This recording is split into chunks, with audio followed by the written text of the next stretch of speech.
We're going to be live with My Son, the Marine, right here on the Chris Top program. Coming up next. Portions of the day's programming are reproduced by means of electrical transcriptions or tape recordings. You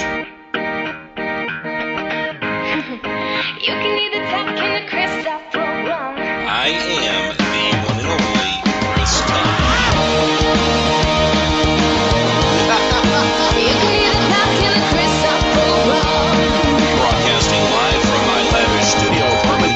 The VCR and the DVD, there was a night of black right back in 1970. We didn't know about the World Wide Web, was a whole different game being played back when I was a kid. Wanna get down in a cool way, picture yourself on a beautiful day.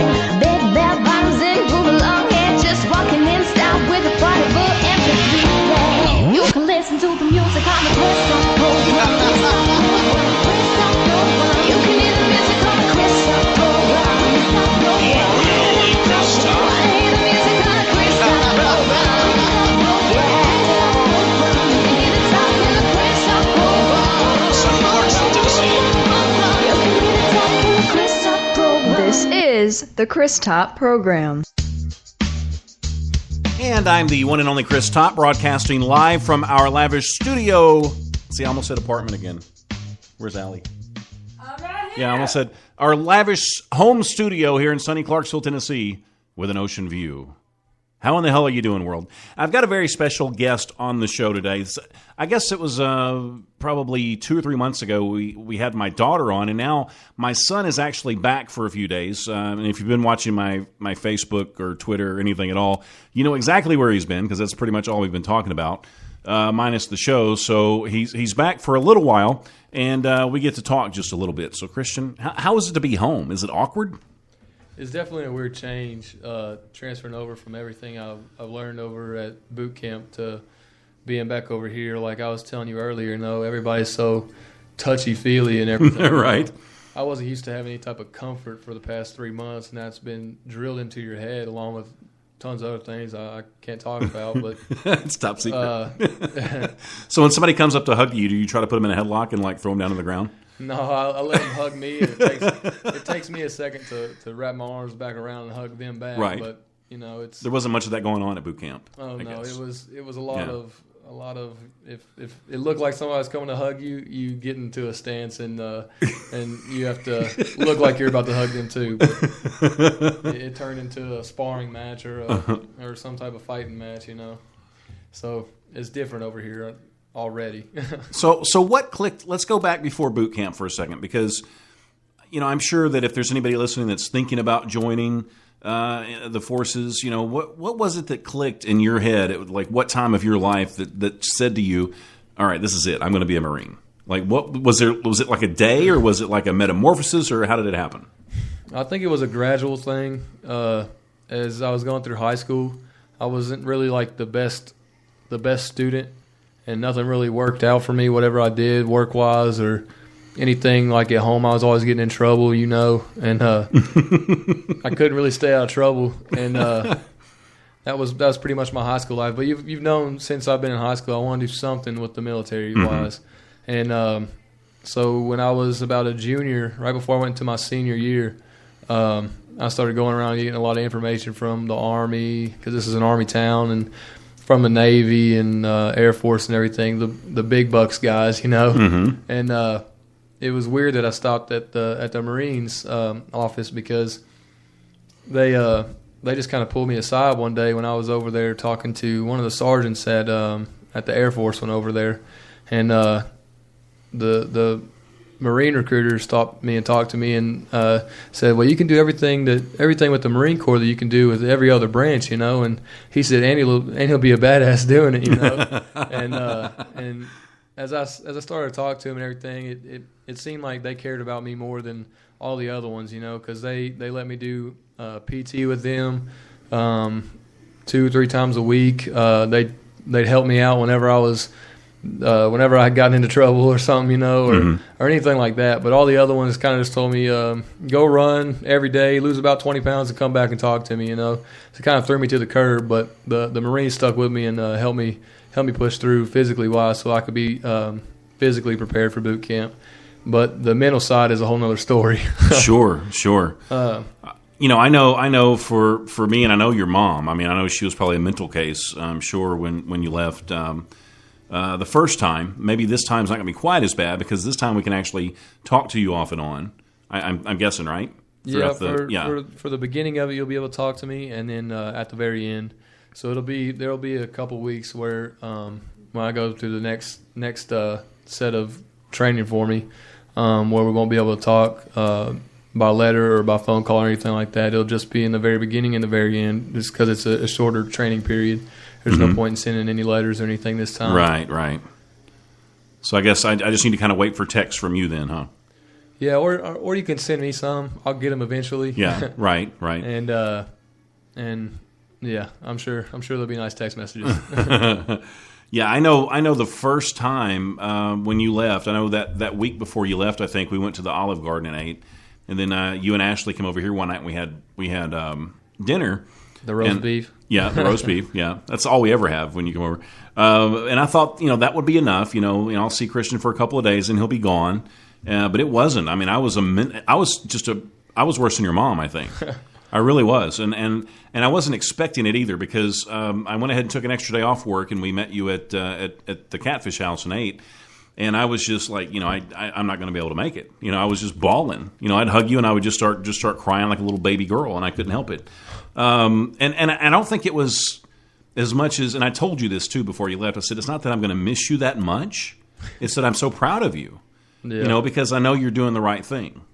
For yourself. You found that one thing. I believe I'm on the right course, the right path. So far as military-wise, I know I picked the right branch for me. And just because I'll say, the Marines are better than everyone else, I still feel as if, without all the other branches, you wouldn't have the Marine Corps either, But at the same time, part of the reason, again, that I picked this branch is just because the brotherhood and I guess you can say sisterhood too, because I will have, through boot camp, we didn't have any sisters, but for the rest of my Marine Corps career, I will have sisters also, But because at my next training, it's going to be integrated. Like the girls will be on the bottom deck and the guys will be on the top deck, and then you train all together. So that should be something new because we didn't have that at boot camp. So it should be something fun or scary to think about. Right. But I think my next training is going to be pretty fun. If there's ever a day that I feel like I'm going to die, it's probably going to be during all those hikes, because we'll have to take our big packs, LB packs. It's probably going to weigh 70, 80 pounds, and we're going to be wearing our flaks and our Kevlars and stuff. We didn't get to do that at boot camp. And that's just something you always do. That never stops. Yeah, that's something that's always going to happen. So say I get deployed, so my specific job, I'll probably get deployed with infantry unit, and I'm probably more than likely that's all I'm going to be doing is, wouldn't really call them hikes, but marches from point A to point B, several miles, with all of my gear on, which is probably going to be at least 120, 130 pounds, probably more. I really couldn't tell you. I don't know that yet, but it's going to be an adventure. I'm sure. Now, how does it feel this time? Just before you leave and you go to your school, how does it feel this time compared to the first time? Well, first time sucked because I've never been away from home that long, and I missed all y'all, and I'm sure y'all missed me. But this time when I go, I don't think it'll be as bad because I'll be there with the guys that I graduated with too last week, and so. So everybody from your platoon's going to the same place. Mm-hmm. Okay. It's almost as if I left. The first time I left my family and I wasn't able to see my family, and then I made a new family. This time I'm leaving my family to go be with my other family. So it's not going to be. It's not going to be as bad this time. That makes sense. Now, can we talk about what your job's going to be, or what you're going to be learning to do, or is that off limits? I'll say this. I'll be working with fuel. I'll be doing fun stuff with engineering. Really, that's pretty much all I can say about it. Closely protecting the president. No, Not yet. If I could have the choice to do that later on, if I chose, be part of Marine One, which is the helicopter that the president travels on. That'd be pretty nice. Cool. Yeah. Actually, one of the drill instructors, the senior drill instructor in lead series at boot camp, he was actually one of the Marines on Marine One. And he never told us that till like the end of the cycle. So we were all like, "Whoa, that's awesome! You were a badass." Did the president ever shake your hand? No, he saluted me. I'm like, "Whoa, that's awesome." Well, I mean, what do you hope to see after 4 years? I mean, what are the odds are that you're going to re-enlist, or possibly maybe you'll go out into the workforce after that? Where do you want to see this go? Well, as far as right now, in my mind, I'm thinking, I'll definitely re-enlist as of right now, but you can never be too sure, especially since I'm right at the beginning stage. I haven't even really started. I've made it through my first bulk of training. I have more to go through, and then I'll go to the fleet where I'll be doing my job. And I can't really tell you if I'm going to re-enlist yet, but the way you feel now, yes, sir. You think so? More than likely, I'll re-enlist, but like I said, in 2 or 3 years, if I don't like it, I can either do a lateral move after my first 4 years, which technically means I can pick a new MOS that'll go on top of the MOS I have right now, which is my job, and I can transfer over to that new job and do that if I don't like the job I have right now. But you can only do one lateral move your whole career, so I gotta choose wisely. Mm-hmm. Now, I've got somebody in the chat. I'm not sure who it is, but they said, "What an admirable decision for him, Semper Fi." Now, what does Semper Fi mean? I heard that the whole time. I have no idea what it means. It's a abbreviation for Semper Fidelis. Mm-hmm. I wanted to yell it back, but I didn't know what it meant. It's a Latin term for always faithful. Okay. And there's another one, a spirit de corps, which is, as if you know Latin, it means spirit of the corps. Okay. And we heard both of those terms a lot throughout boot camp, and they really mean a lot now that you know what they mean, and you've lived through this stuff, and you know what it means to be, Semper Fidelis. When they tell you that, you know what it means to be always faithful. You know what it means to have the spirit of the corps, because that's pretty much all that they drilled into us the whole time. Besides all the, I wouldn't say bullcrap knowledge, but all the knowledge that you learned throughout boot camp. Those were the two things that pretty much stuck out of everything else. Now, do you think? I mean, that's pretty cool. The stuff that they taught you, and I guess kind of drilled into you. But I mean, I guess that's going to carry on to just your normal life from here on out, outside of the military. Oh yeah, I would think they told us, because I've only been back for a few days now, and I go right back into it. But they told us that as we got older, most things would stick with us. I'm still folding up blankets whenever I get done with them in the morning. Still shave my face every day. I don't want to be a scumbag, and that's what they taught us. You do all this stuff, look good, feel good, work good, and they said that later on, like basically your core values, which is honor, courage, and commitment. That's what they taught us too. Another one of the big things that stuck with you. They said that wherever you go, doesn't matter what you're dressed in, whether it be in your utilities or your dress uniform or just regular civilian attire. They said that everyone's going to know that you're a Marine, so you need to act like a Marine. You need to carry yourself around.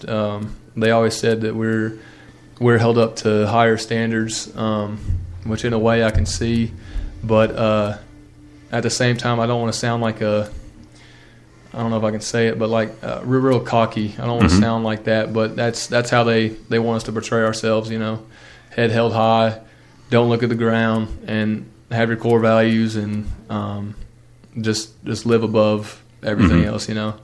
So I just didn't want to sound cocky when I said it on the show, but no, I mean that's how it is. Yeah, people should take pride in the things they do, because if you don't, then there's not really a lot of use in doing certain things, and especially with what you've been through and what you've done over the past 3 months. I mean, you have every right, I think, to be a little cocky.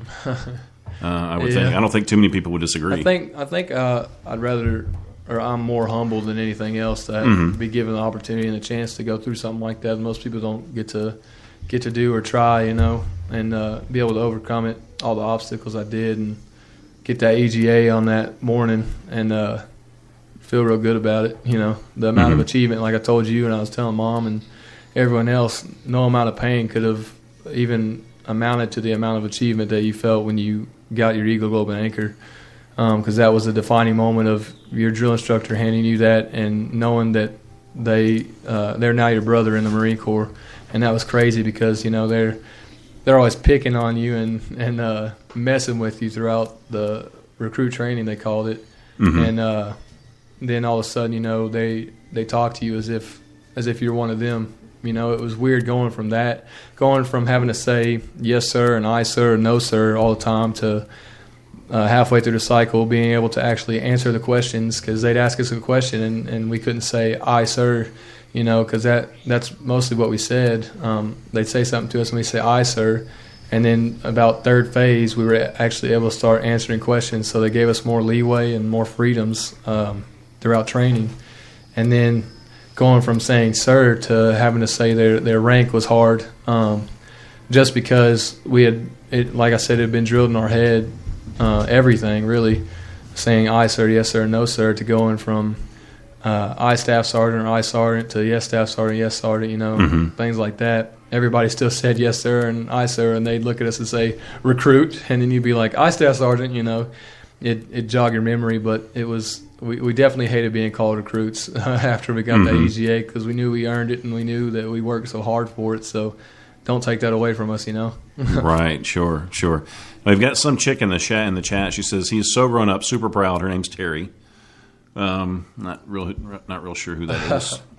But no, I know your mom's super proud of you, and it was really obvious from the times that I've spent around her before and after. I mean, there were times that you were growing up that we, were a little unsure about some things. Yeah.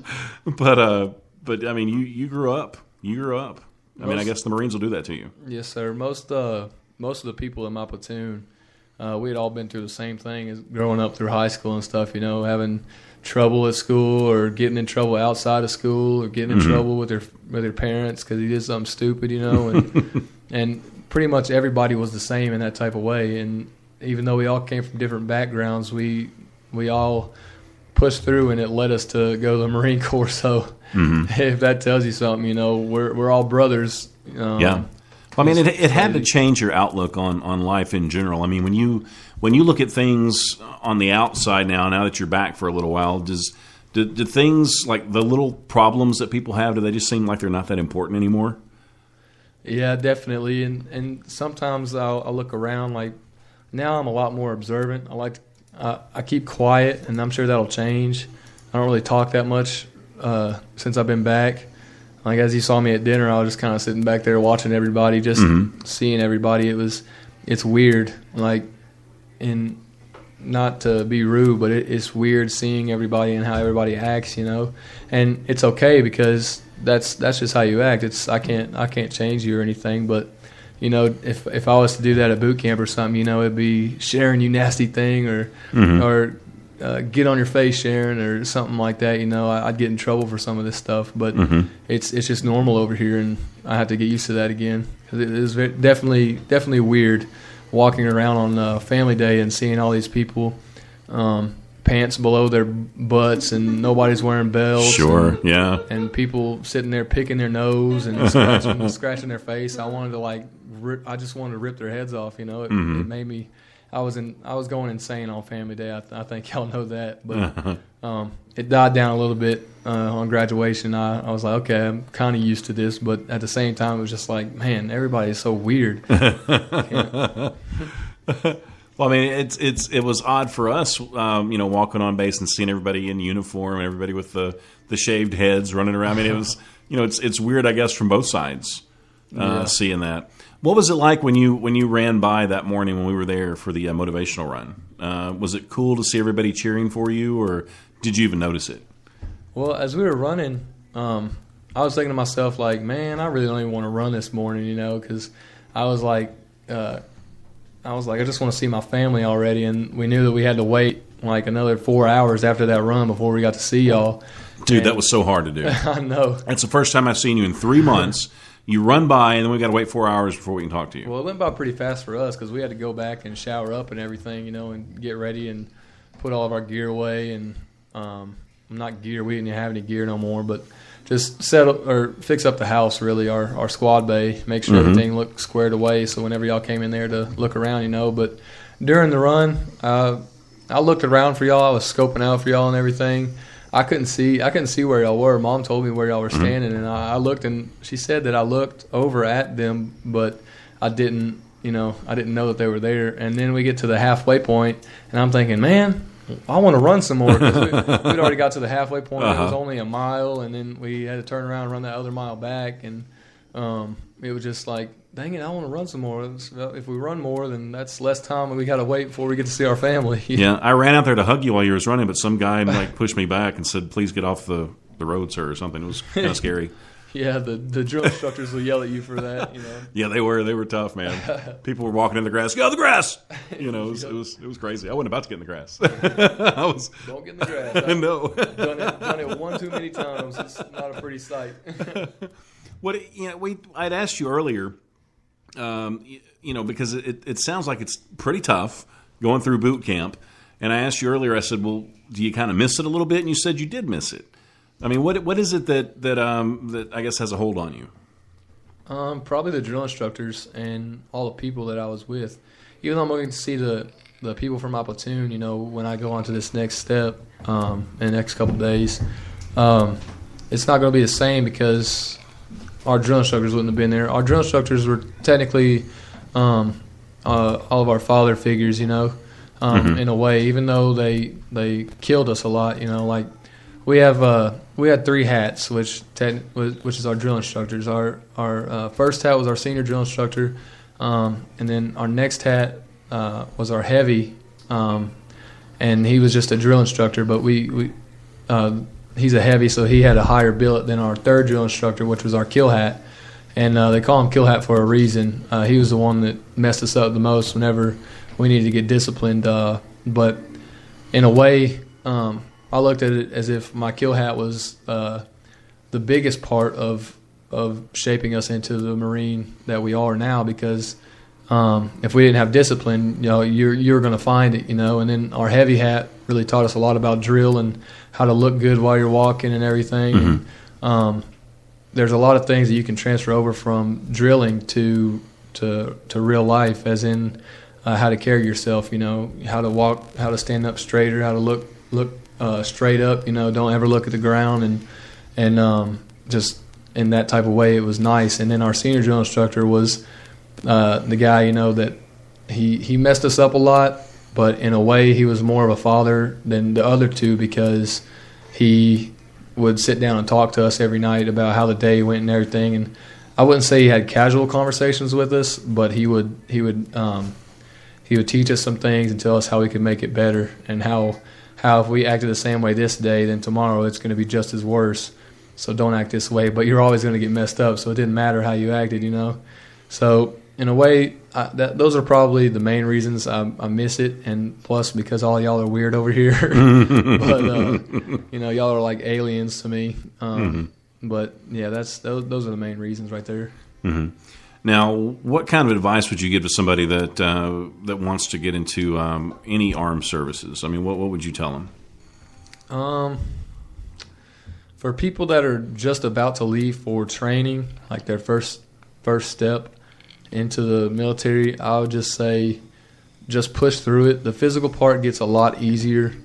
The mental part gets harder and then easier, along with every letter. Because I know you were the one that wrote me the most letters out of everybody, and even though they were a bunch of stories, I requested that because those are nice to get stories every once in a while, Mm-hmm. But the only reason that the mental part was harder, it wasn't because you were getting yelled at, because you get used to that. It becomes a routine, you get used to getting yelled at, and you have a lot more confidence when you talk to them because you get yelled at all the time.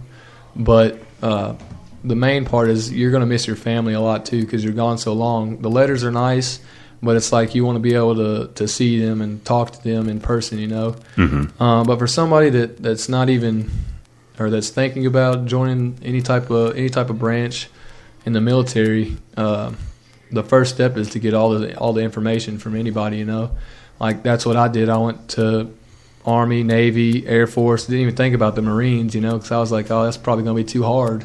Mm-hmm. And never tell yourself that you can't. That's probably the biggest issue I had in the beginning was, oh, man, I can't do it because I'm not strong enough, or I can't do it because I don't have the willpower or anything like that, Never tell yourself you can't because I would consider myself a prime example. Just that I was able to push through mentally, physically wise. It gets easier. Our senior drill instructor always told us that he says it only gets worse. That's what he told us throughout the whole cycle, every single day. So we were prepared for it to be the worst day ever, and it turns out it wasn't as bad as we thought. And we were like, okay, maybe it isn't that bad. And then we towards the end of the cycle, right before we got our EGAs, we had a hike, and that was probably the defining moment. If you can complete that, you can do anything, Mm-hmm. And right before we had that hike, he said, it only gets better. And that was just like, whoa, he never said that before, So that was a really, really good moment that morning, which probably helped a lot of us push through that long and dreaded hike that we knew was coming, but we couldn't get out of it anyway, We had to do it, so. So you did things during boot camp that you didn't think you would ever be able to do physically and mentally. Oh, yeah. In the beginning, there was a lot of things that I wasn't able to do. Physically wise, I wasn't fit enough, or I thought to myself, I can't do it. So in my mind, when I get up there to try and do it, I kind of held back a little bit, And then as we started doing it more and more and more, and I got more comfortable and I got more physically fit and all other things, my mentality was like, you're going to do this whether you like it or not, You're going to have to do this, complete this, and move on to the next obstacle or move on to the next course or whatever it was that we were doing that day, and push through it and freaking just do it, be a man about it, Mm-hmm. So. Would you do it all over again? Some things I would do over again. I wouldn't do all the training over again. It's not that it sucked, because if I did it all over again now, I'd fly by it pretty easy. It's just the fact I'd be away so long again, I don't think that was the main reason why I hated boot camp. Was not really hated it, but I just couldn't handle it because missing the family too much. That was a big reason. And I know it's only going to get worse throughout my career, because if I get deployed or if wherever I get stationed, say I get stationed overseas, then it's going to be a lot longer I'm away from y'all, but at least y'all be a phone call away instead of a letter that's going to take 3 months to get to me, Yeah. So, that it really sucked as a parent not being able to talk to you on the phone or see you, but and I was kind of dreading the letters because I'm not really much of a letter writer, but it was a lot of fun. It was really good therapy for me, and I think I've told you that, but it helped me to sit down for a couple hours, and I put a couple hours in every letter that I wrote. Yeah. So it helped me every week to sit down and do that. And some nights I'd be excited. I'd write another letter the next night, and I would just hang on to it, for a few days before I sent it out. So that was cool. And I noticed your letters in the beginning. It was like, yeah, this is pretty easy so far, not too bad. And then after I guess the last 2 or 3 weeks, the letters just stopped. So I'm assuming at that time it got pretty rough, and you didn't have time to write.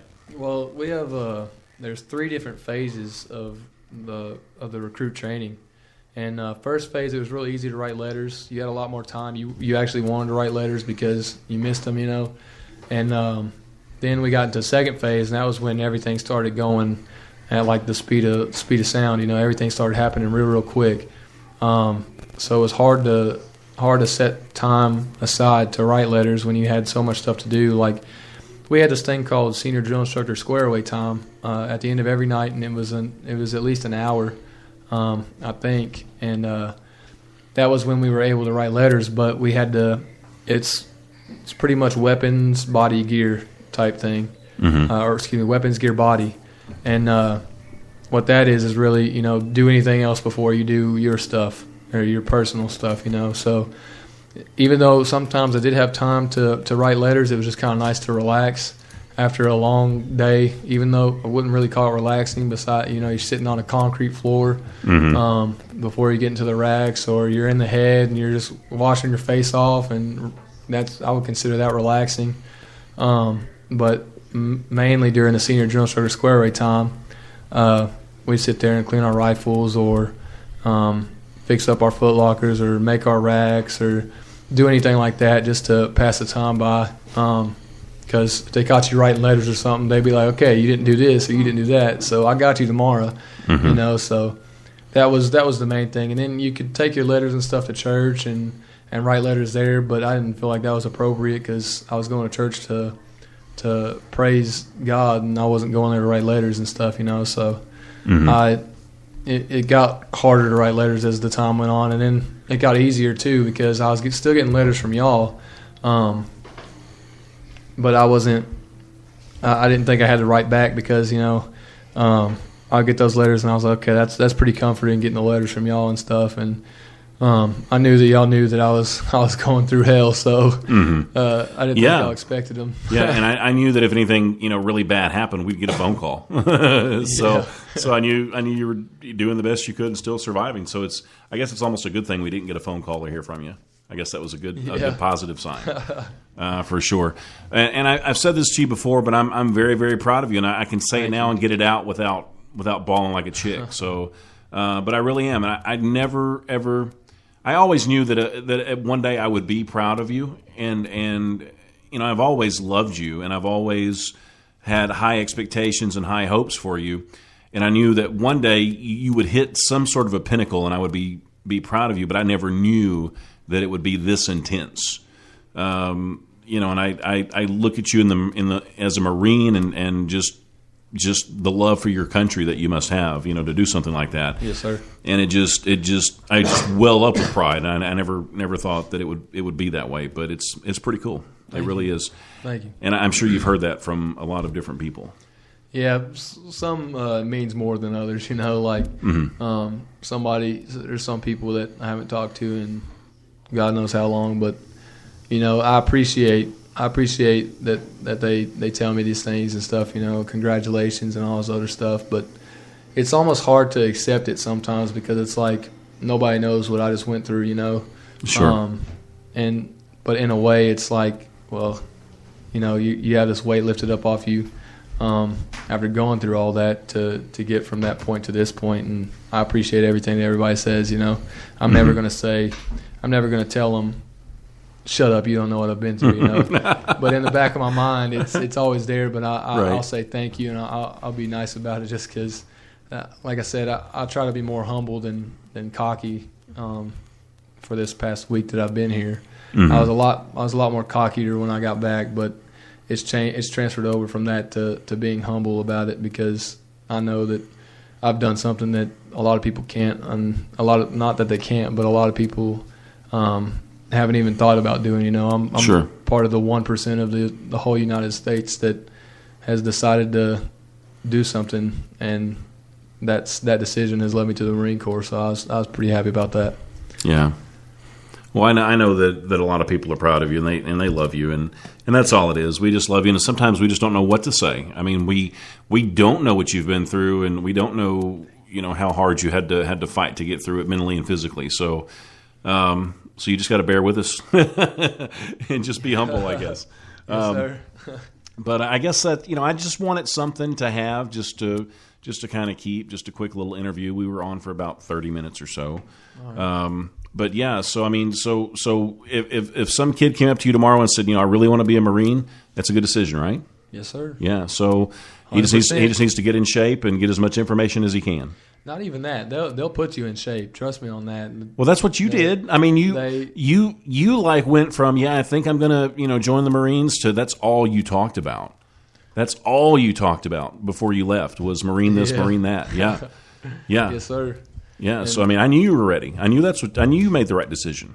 Yeah, it was mainly a mental thing at first, and like I said, they'll put you into the physical part. If you're not physically prepared, that's okay because they'll make you physically fit while you're there. Like for the first month I was there, I dropped at least another 30 pounds on top of the 30 pounds or so that I lost before I even went to boot camp. You know. Yeah. And that's when you lose all that. You feel like you're broken down. You have no energy to do anything anymore. is when they start to build up on top of that. That's when, you're able to start doing more. That's, like I said earlier, the courses that I thought I wasn't going to be able to do. Turns out that I was, mentally and physically, I was incapable at first, but because what they did and how they disciplined us, definitely changed the outlook on that. So that was also nice. Did a lot of guys like first couple days or first week? Were they throwing up and stuff? Like when they were running? Not really throwing up. A lot of people cried when they ran, and I didn't understand that. I was like, it's just running. You're not going to die. I would rather them have puked. Were they in pain or were they just? I don't think that a lot of them just cried because they didn't want to run, and it was like they started to run. They weren't. Nobody was really physically fit at that time. At least, actually, a lot of them were fit, but what you have to do, you don't have any energy. You're still figuring out how to eat really quick because they do feed you there, but you have to eat quick enough and eat fast enough to get all that food in your stomach to have all the energy for the day. And a lot of people weren't getting that at first. Like I got to stuff my face as fast as I can. Eat now, taste later. That's what our skills instructor said. And that helped me through the boot camp because I'd stuff my face. I'd have like 5 pieces of bread, 2 bananas, a couple of apples in the morning. In 5 minutes. Oh, yeah, 5 minutes. I'd have a 5-course meal in 5 minutes, Have you ate any peanut butter since you've been back? I'm kind of pooped on the peanut butter. I have a lot of peanut butter desserts like Reese's Cups and stuff. But peanut butter out of the jar, no, not really, not yet. I'm savoring those boot camp memories. Well, we certainly are proud of you, Christian, and I love you to death. Thank you. I love you too. Really, really do. So was the pot roast good tonight? Yes, sir. It was delicious. Best pot roast ever. It fell apart in your mouth. Well, there's more in the fridge. You can come back tomorrow if you want to. Yes, sir. All right. Well, that's it. I appreciate you guys for listening. Those of you that listen live, and also if you're listening on iHeartRadio or Stitcher, you're listening to archive shows, and you can always go back and listen live on the ChrisTopProgram.com. But any way you do it, I just appreciate it. And I'll tell you this, I do not, nor will I ever take any of you for granted, because there's a million other things you could be doing, but guess what? You chose to listen to us. Makes us feel pretty damn good. So until we broadcast again, remember this, life is good. We're gone. Maybe a dark things might be looking grim. I guess it's time for an acronym. 2, 3, 4.